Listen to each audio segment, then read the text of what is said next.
What's going on, combat sports fans?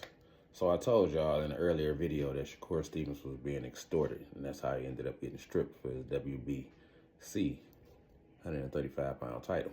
I told y'all that Shakur had said it was about some money. He was asking him for upwards of $100,000 for a sanctioning fee. Well, lately it done came out.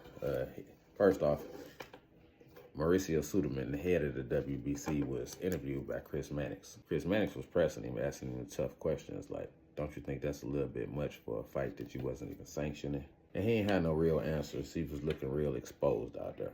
Later on, you hear talk from somebody, looked like somebody from Shakur. It was somebody from Shakur's team, but maybe his legal team or something like that. Somebody responsible for negotiating and talking on his behalf when it's time to negotiate these fights.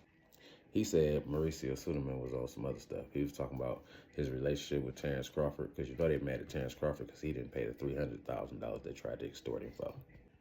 And my man was like, what do that got to do with anything? His relationship with Terrence Crawford, what is we talking about? So now they wasn't even fighting for the WBO belt. Let's get that clear. They wasn't fighting for that belt, and he was asking for sanctioning fees.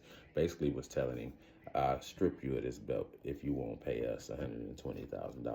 The actual belt they was fighting for was the WBO at 140 pounds, which he paid half of that for a sanctioning fee for the belt he was actually fighting for.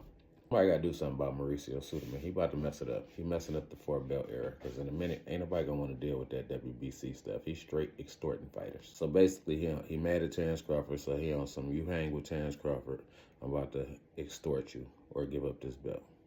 I think that shit is crazy. Y'all tell me what y'all think. This is Taz from Combat Sports Arena. I'm out.